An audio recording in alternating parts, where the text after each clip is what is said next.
Hi, I'm James Dunn. Welcome to the Inside Network.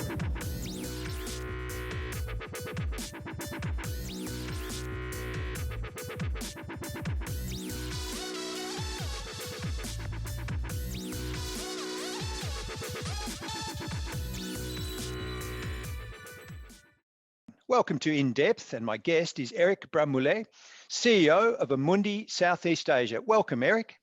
Thank you, James. Nice to see you. You too. Eric, could you provide a short overview of Amundi's operations in Southeast Asia? Tell us how many countries and territories you're responsible for, and how is Amundi organized in the region around servicing multiple countries, cultures, and sectors? Yeah, so we have two fund houses, one in Singapore and one in Malaysia, one representative office in Bangkok, and we have a Shed representing us in Australia.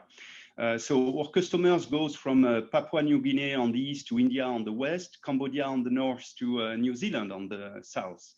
And because of this patchwork of countries, our strategy is adapted to each customer and each market. And what we try to deploy the most is tailor-made solutions and co-construction if needs be, but always putting ESG at the forefront of it.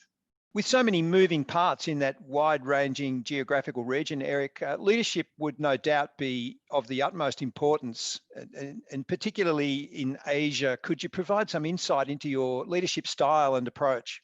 Yeah, sure. The greatest asset an asset management company has is its human capital. I truly believe in human being capabilities. Therefore, for me, my round-the-clock strategy, and this has not changed during the shaking COVID period, I would say, has always been to empower people, giving them pride in what they are doing, from the smallest achievement to the greatest one. And as the famous French writer Antoine de Saint-Exupéry said once, if you want to build a ship, don't drum up the men to gather wood, divide the work and give orders. Instead, teach them to yarn for the vast and endless sea. So this is what I'm trying to do with my team. But having said that, of course, I had to adapt to the digital way of interacting with my teams due to COVID. And I promoted daily direct contact for all managers to their direct reports. And working from home was for me a nice discovery. I spent more time with my family and my children. And probably in the future, this will be a more sustainable manner to work, with a good mix between working from home and working from the office. The onset of the pandemic in 2020, Eric, required quick decision-making for everybody. What changes did you implement in Amundi's operations? And do you expect any lasting impacts or even opportunities for the business? Actually, operation-wise, we were immediately from day one able to work from home. The biggest change was to test this new way of working at the company level without much live training, but it worked. I would say on the opportunity side, a long-lasting one is that definitely COVID has accelerated the raising of ESG interest. People are today more aware of fast virus transmission. In a globalized economy, they are more focused on what we call sustainable development goals from the UNPRI. The topics are on top of the shelves. On the impact side, of course, some sectors might be impacted on the mid to long term, name it air transportation, leisure, some others. So we will have to deal with this going forward. And obviously, even prior to COVID, Eric, Amundi was a global leader in responsible and ESG investing, and it still is, of course. So you brought that up. So could I ask you about your approach to ESG factors in your strategies and business in general, because they were there before COVID, and has COVID altered those in any way? Yeah, I would say first, when we created Amundi, one of the four founding pillar of the group was ESG. And just to give you an example, the oldest fund we have managed on a sustainability responsible investment approach was launched in 1989, more than 3 decades ago. What we try to do is, because for us, ESG should become mainstream worldwide, as we are present in all asset classes, we try to push for actively managed solutions, ESG as integrated objectives for the fund managers, and for passive solutions to systematically adjust our product range in order to offer ESG alternative to the mainstream portfolios. So by doing that, we are very consistent. We are consistent when we engage policymakers, when we engage corporates, and just as a matter of fact, our proxy voting team is directly integrated in the responsible investment division. And we are also consistent in the way we engage our customer on that. And I would say, last but not least, the way we innovate on ESG, just to give you an example, we try to support as much as possible the capital market development. So we did 2 partnerships in the last 3 years, one with IFC, the financial arm of the World Bank, trying to develop green bonds in emerging markets. And the second one with AIIB, the Asian Infrastructure Investment Bank, in order to help them on the climate change impact. Eric, the Asia-Pacific region has certainly seemed to outperform the rest of the world in responding to the pandemic. So how do you see the region going forward? What's your expectations for Asia in 2021? Do you think it's possible it can really lead the world in economic growth? Yeah, actually, what we are seeing at the moment is that Asia, which was what we call the first in, first out narrative, meaning they were the first one to deal with the COVID crisis and probably the first one to get out of it with a good containment of the virus. So maybe they will lead the rebound. Having said that, the economies and the capital markets in North Asia should probably do better than the one in South Asia.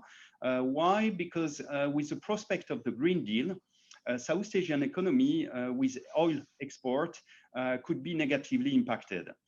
Hence, we favor North Asia and prefer high beta growth sectors such as technology, which did already good, but including electrical vehicles, alternative energy, and cyclicals.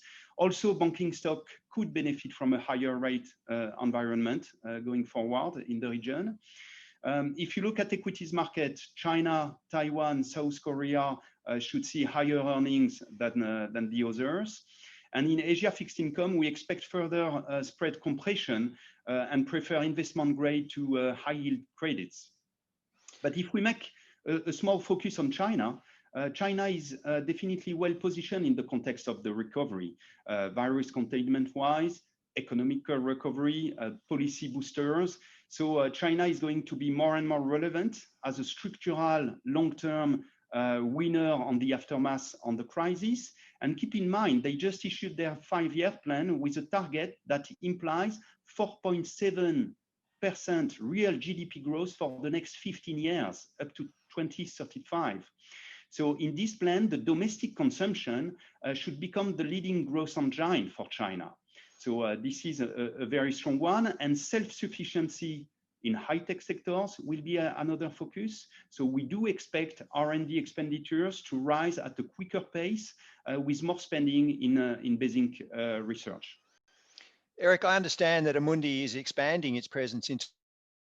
I'd like to ask, what is it about our region that really stands out as a strong market for Amundi, and which of your specialized capabilities do you see as being best suited for our region? Okay, so Asia Pac is clearly a priority development for the group. This is a second pillar of development of Amundi at the moment after Europe.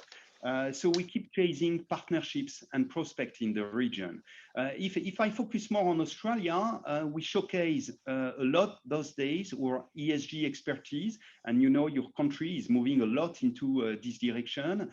But we also promote passive and active management, focusing probably more on US solutions, because this is where the demand lies at the moment, even if over the last few months, we saw a rise of interest for European countries, probably as a matter of diversification, but also as these countries are probably more ESG engaged in their management style. In your view, Eric, has 2020 seen change in the economic and investment direction of recent years? Have new themes begun, or has it simply been the pandemic accelerating and turbocharging trends that were already in existence? So, COVID-19 drove an unprecedented collapse in economic activity during the first half of the 2020, and it was followed by a desynchronized rebound. So, as the recovery phase has been uneven, with the virus cycle dictating the sequence of it, we do believe that the damage to the global economy will last well beyond 2021. You will have personal income losses, you will have rise of inequality, disruption in some sectors, I already mentioned. And so expecting that a vaccine will cause this to dissipate within a few months is too optimistic to us. So we do expect additional fiscal and monetary policies that will continue to mount in the coming months and probably will drive sentiment of the financial markets. So what we see for 2021, if we come to themes, we see 5 of them. The first one would be on a cross-asset level to do a rotation from credit high yield into equities. The second one on the fixed income side is to move towards a concept of what we would call smart income. What is it? It's just the fact that investors will try to build income engine, searching for opportunities across the board, including emerging market bonds, private debt, real assets, or even high income coming from equities. The third theme, and it's probably one of the big ones of 2021, will be what we call the great discrimination. What do I mean by that? What is sound and expensive will probably become even more expensive in 2021. So what does it mean? It means that selection will be even more key for next year, the same way it was in 2020. And the fourth theme you could play is to play the recovery through emerging markets assets. In a still highly uncertain virus and economic cycle, as I mentioned, Chinese and Asian economies are emerging as most resilient. And I will keep the last theme for the end because it's my favorite one. It's the ESG themes again. ESG themes are clear winners post-COVID-19 world. They show resilience in performance. There is a very strong demand rising at the moment. And in ESG, innovation will be one of the key drivers. Just take the example of what we call ESG improvers.